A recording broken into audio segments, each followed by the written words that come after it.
nuestra compañera Amaya Candia Neira. Ahí la estamos viendo ya en su fotografía, ahí apareció. Vamos a saludarla, bienvenida Amaya Candia Neira, ella es doctora en medicina del año 2012, presidenta de la Sociedad Médica Internacional de Egresados de la Escuela Latinoamericana, ELAM, y esta Sociedad Médica Internacional tiene la suma de 32.000 médicos afiliados alrededor del mundo, alrededor del globo. Bienvenida, Maya, gracias por estar con nosotros. Y partimos al tiro. Hola, Bienvenida. sí, muchas gracias por la invitación. Aquí estábamos para variar dentro de nuestras luchas como siempre. Amaya, para partir, Ujú. cuéntanos qué es lo que es la Escuela Latinoamericana y qué es lo que es esta entidad internacional que tú presides. Bueno, la Escuela Latinoamericana de Medicina surgió como un proyecto ideado por el comandante en jefe Fidel Castro Ruz, posterior al impacto de dos desastres naturales, ya que fueron el huracán Mitch y el huracán George, que arrasaron con Centroamérica. En ese momento, Cuba tenía ya sus misiones médicas, entonces la decisión fue, bueno, ya que nosotros mandamos médicos para el mundo, ¿por qué mejor?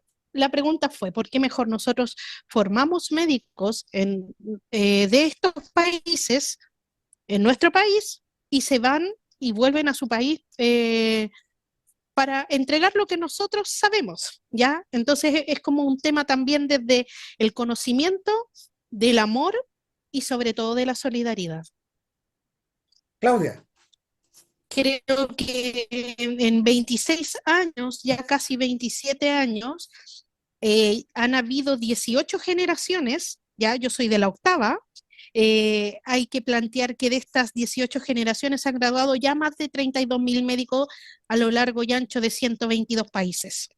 Creo que es un logro muy importante porque si uno ve que otras instituciones, no sé, pues pongamos, comparemos con el Frente, Harvard, ya sí, ha formado 40.000 profesionales, pero no de forma gratuita, no sin pedir nada a cambio, porque esto también va desde el altruismo, ¿ya? Desde el altruismo y desde el amor. Creo que eso también es algo muy importante porque lo otro que pasó fue que la Academia Naval Granma, que se encontraba a las afueras de La Habana, en Santa Fe, municipio de Playa, esta Academia Naval fue convertida en la Escuela Latinoamericana de Medicina. O sea, ha sido al revés como otras experiencias que nosotros hemos visto a nivel mundial, o sea, que han convertido lugares en campos de guerra. Aquí se convirtió un lugar militar en una escuela y formando médicos alrededor del mundo. Amaya, quiero darte la bienvenida, compañera, también. Gracias. Recién ahí hablábamos fuera de cámara con Edgar y con Eduardo, de Ujú, compañeros que me ha tocado ver. Yo vengo de un lugar chiquitito en Chile, de Aysén, y ujú. hay muchos compañeros y compañeras que se formaron en medicina. Tengo dos grandes amigos que les aprovecho de mandar salud porque nos han visto, que es Camila y David Lambert, son Sí, médicos, son hermanos, y con una vocación que se nota cuando van a cualquier lugar. Entonces creo que eso que tú también decías, es distinto formarse con una mirada de la salud pública, además de nada que ver con lo que tienen lamentablemente las escuelas de medicina en general en América Latina y en el mundo, sino que hay una mirada totalmente distinta. Y de hecho, gran parte de las formas, nunca se ha querido reconocer, pero los centros de salud familiar en Chile fueron una copia que fueron a buscar a Cuba porque veían cómo era la prevención tan fuerte. Bueno, quería, bueno, un poquito ese punto y preguntarte también, bueno, ¿cómo has visto la orgánica también de esta organización, de ustedes como egresados, respecto a este recrudecimiento de la ofensiva imperialista? Porque viene hace muchas décadas, pero ¿cómo la han visto ustedes? ¿Cómo la charlan también en distintos lugares? bien, mira, en definitiva hay varias cosas que lo estaba conversando recién aquí con unos compañeros, que mira, te puedes pensar lo siguiente, nosotros venimos de países de de condiciones que no solamente fueron condiciones económicas bajas, había gente de organizaciones sociales también, de partidos, de militancia, de organizaciones de base que uno decía, ah, sí, efectivamente tienen esta idea de formarse y todo. Pero la historia, voy a hacer como un poquito de historia como propia, un poco como haciendo mi historia dentro de la historia del ELAM. Este año yo cumplo 20 años desde que entré a estudiar medicina a Cuba, ¿ya? De estos 20 años tienen que pensar que el 2005 salió la primera generación y el 2005 no se pensaba, yo creo que ni diametralmente vivir los tiempos que estamos viviendo en estos momentos. Y de ahí, desde el 2005, empezaron a surgir muchas iniciativas desde la gente que en algún momento se quedó haciendo su especialidad en Cuba, porque hubo las primeras generaciones, hubo una gran cantidad de egresados, principalmente de los países de Centroamérica, que decidieron quedarse porque en sus países las escuelas de medicina eran o inalcanzables o inalcanzables, ¿ya? Entonces se quedó mucha gente, igual se quedaron algunos chilenos, y lo que empezaron a hacer fue crear distintas instancias de funcionamiento. Por ejemplo, esta SMI-ELAM es como el desencadenante de muchos otros nombres. Fue AMI-ELAM, IELAM, IMELAM, o sea, les puedo decir como 17 nombres, pero con la misma concepción, como de encabezar y de observar el legado que dejó la Escuela Latinoamericana de Medicina, que ha dejado, ¿ya? Y lo otro es que nosotros lo que empezamos a hacer fueron distintas orgánicas en nuestros países, ¿ya? La agrupación de egresados de la Escuela Latinoamericana de Medicina de Chile tiene más de 600 graduados y es una agrupación que lleva más de 25 años.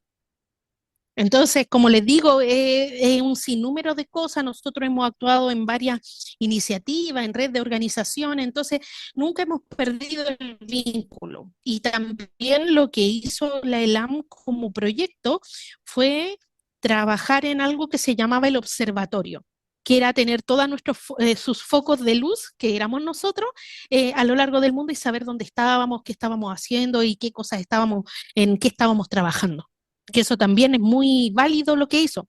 Quizás del todo no ha resultado como nosotros queremos, porque también la vida no es fácil.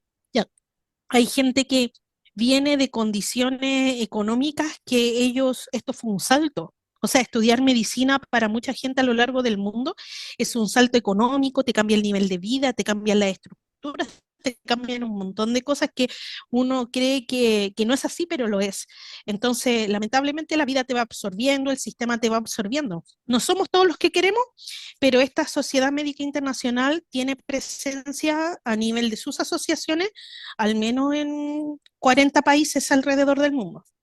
Y gente que es de su país y que vive, por ejemplo, en Europa. Hay un grupo importante de graduados que son de otros países y que viven en Europa y que también hacen organización y que también participan en nuestros eventos.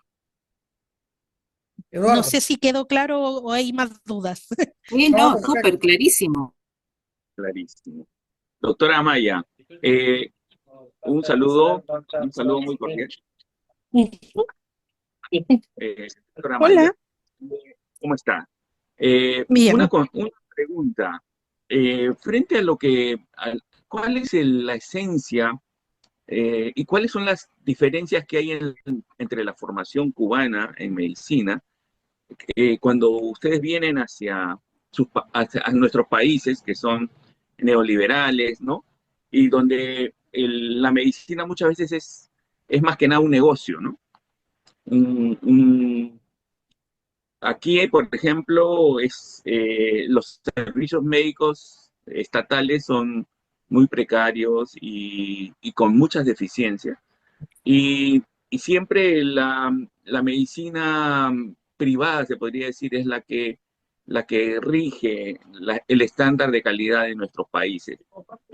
¿Cómo ve un doctor formado bajo otra tipo de mirada, una mirada más solidaria, más de servicio, ¿no? Y también frente a esta situación, por ejemplo, de la noticia que salían que el gobierno de los Estados Unidos prohíbe, por ejemplo, a ciudadanos de Santa Lucía, de una isla ahí en Centroamérica, que estudien medicina en Cuba, ¿no? Así también, bueno, a varias islas de Centroamérica que les están prohibiendo a estas naciones, a estas pequeñas naciones, que regresen a sus conciudadanos y que no terminen sus estudios de medicina en Cuba. ¿Cómo usted como una asociación internacional ve esto y qué le provoca O frente sea, a esas esta... cosas son sumamente graves. Es que también tenemos la experiencia, no sé si se han enterado de que tanto Honduras como Guatemala dieron la retirada de las brigadas médicas cubanas. Y algo muy parecido a lo que pasa, porque se supone que Estados Unidos va a insertar eh, aproximadamente dijeron que iban a dar como unos 10.000 millones de dólares para poder abarcar todos los servicios de salud.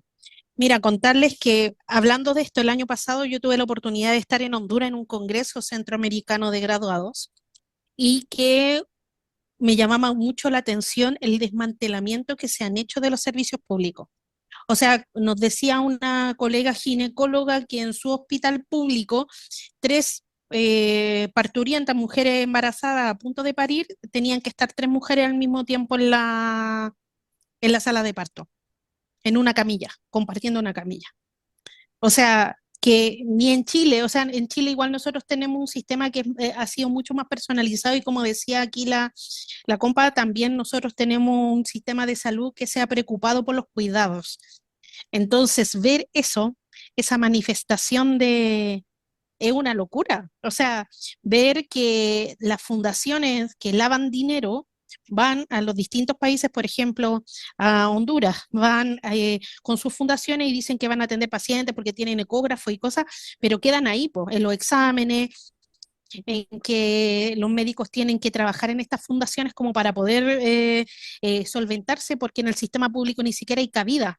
Para todos los especialistas que se graduaron en Cuba, llegan a veces a países como Honduras y no, los primeros especialistas no tenían cabida, no tenían ni siquiera la glosa que decía, por ejemplo, cardiólogo, no había un cupo porque no estaba creado el cupo para cardiólogo. Entonces los chicos tenían que trabajar ad honorum. O sea, una cuestión así, así bestial. Entonces, todo este tema de prohibirle o hacer presiones para que no ejerzan la salud es porque tienen miedo. Yo creo que es algo terrible, pero al mismo tiempo es un miedo. Es un miedo porque nosotros somos médicos y médicas que vemos a la gente desde un punto de vista distinto, más cariñoso, más humano, más cercano, y eso a nosotros nos genera muy buenos réditos. O sea, creo que esa parte fundamental de la formación médica ha sido la que a nosotros nos ha caracterizado a lo largo del mundo. Crean o no crean, sean partidarios o no sean partidarios, la semilla que dejó la Escuela Latinoamericana de Medicina en nosotros, a cualquiera de los graduados, creó mejores personas. Y los que ya no eran mejores personas ya no lo fueron. Entonces, no quiero decir como palabras como más coloquiales, pero a los que eran una bosta de personas, esa gente lo siguió siendo. Pero a lo mejor mejoró su vida gracias al ELAN. Amaya, eh, bueno, hay que agregar Dígame. que no solo Ecuador y Honduras, sino que también se acaba de comunicar que ocurrió algo parecido en Jamaica, que fue terminado, Jamaica también, sí, claro, hace como 2 días, los sí, convenios. exacto, se terminó el convenio y tuvieron que salir alrededor de 600 profesionales de la salud que estaban Claro, es que colaborando. también sabían las brigadas, claro, las brigadas médicas eran convenios de colaboración, entonces a los profesionales también, eso es lo más terrible en este caso es que le quitan un ingreso a un cubano, que el cubano que tiene familia y todo eso, entonces por lo general un cubano que hacía colaboración fuera del país, obviamente que ganaba un poquito de lucas.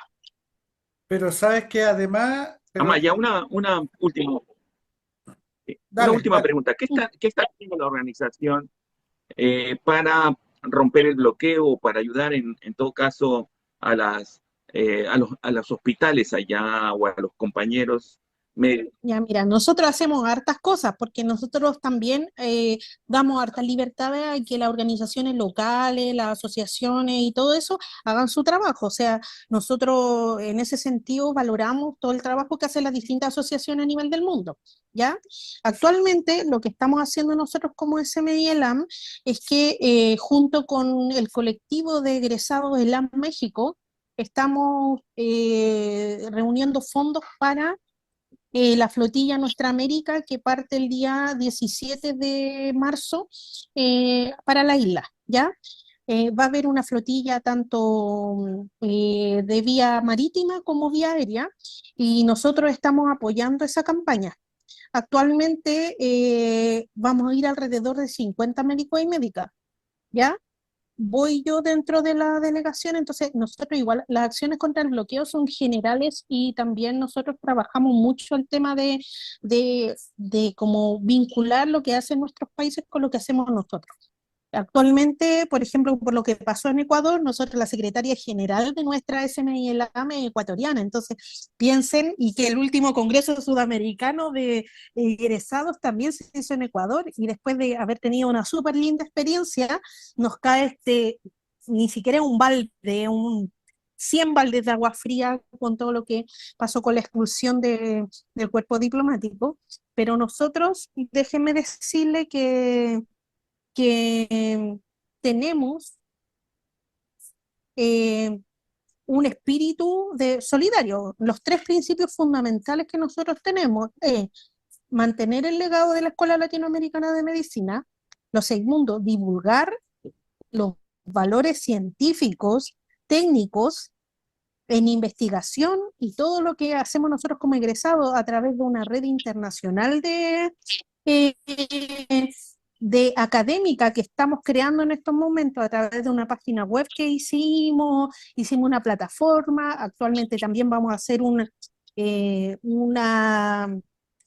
escuela de capacitación para la capacitación continua que tenemos, y lo otro que desde el punto de vista de la solidaridad. O sea, nosotros no nos olvidamos de la solidaridad, no nos olvidamos del mensaje del fin al bloqueo, y por lo general constantemente estamos haciendo campañas para eso, Eh, tanto de medicamentos como de insumos, como de cosas, pero esas campañas por lo general son iniciativas locales. Nosotros las apoyamos, hacemos los vínculos, hacemos como toda la cosa más desde el punto de vista político y diplomática, podríamos decir. Amaya, bueno, somos esclavos del tiempo y siempre nos está persiguiendo. Y para ir terminando, bueno, primero agradecerte el tiempo que te has tomado para conversar con nosotros y contarnos sobre el ELAM, sobre su organización internacional, etcétera, y lo que están haciendo en solidaridad con Cuba. Y finalmente quisiera eh, saber si tú pudieras enviar un saludo al pueblo cubano, eh, ¿qué les dirías en este momento tan difícil que están viviendo?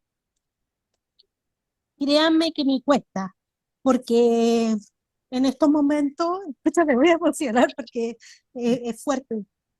Yo estoy a 2 semanas de ir, prácticamente a 10 días de pisar Cuba desde el punto de vista de esta gran iniciativa internacional que es la Flotilla Nuestra América, y que creo que va a ser uno de los viajes más complejos. Creo que el segundo, el primero fue cuando fuimos a despedir a Fidel, Mm. porque me acuerdo que cuando Fidel partió, yo hice una promesa y dije, donde estuviera, yo voy a ir, voy a estar y todo eso. Y podría contarles todo lo que me pasó de realismo mágico García Marquiano para poder yo llegar ese día, a esa hora, que el pasaje me costara el 10% de lo que cuesta siempre, o sea, como tener esa oportunidad de estar en un acto histórico. Y creo que ahora me va a tocar lo mismo. Y mi mensaje para el pueblo cubano es que no están solos, que estamos con ustedes, que, o sea, como lo dije en algún momento cuando recién asumí la presidencia de la SMI, que, o sea, aunque tenga que hacer un doctorado para romper el bloqueo, yo voy a romper el bloqueo y vamos a ser las primeras personas en romper el bloqueo como sea. Y para Cuba lo que sea porque nos van a faltar años de vida para agradecer todo lo que Cuba hizo por nosotros. y que siga siendo, porque el tener una familia, el tener una casa, el tener una profesión, un trabajo, es lo que hemos logrado nosotros gracias a ellos. Amaya, te felicito y te agradezco. La emoción es parte de nuestra humanidad, que no tienen los otros. La tenemos nosotros como un gran tesoro que acunamos y que compartimos con el resto, con nuestra audiencia, contigo, con los compañeros y compañeras del ELAM. Y queremos dejar el compromiso de volver a juntarnos en algún momento y poder conversar más profundamente respecto de esta y otras cosas que nos parece importante que se conozcan, porque Cuba, lo sabemos, es mucho más que Fidel, que el Che, que siendo, ya lo sabemos qué figuras son, el Che, Fidel, Camilo, Silvio y tantos otros, también es esto, es la formación de profesionales de la salud que han contribuido tanto en todas partes del mundo gracias a la solidaridad, la generosidad de un pueblo tan querible, tan admirable, tan valioso como el pueblo cubano. Gracias, Amaya, por tu relato y nos estamos viendo. Bueno, un abrazo grande. Ya, pues un Gracias. abrazo y estamos al habla, en contacto y siempre pueden contar conmigo para estas iniciativas que son sumamente importantes. Gracias. Gracias, Y también compañera. infórmanos, mándanos información cuando Sí, estés por allá. sí, sí, vamos a tratar de mandar toda la información posible porque estoy ahí súper apurada, viajo el sábado, así que imagínense que estoy así, pero bien, Cuba no está sola. una hora. Exactamente, está Cuba sola. no está sola. Adiós, que estén muy Ay, bien. tengo el lienzo por ahí, espérenme, 2 minutos. Ya. Bueno, Muy bien, el mono ahí. Qué hermoso. Ya, Exacto. Bien, adiós. Va a chao, vencer, gracias, va a chao, vencer. chao. Chao. hasta cualquier momento. Cuba no está sola, todo el mundo está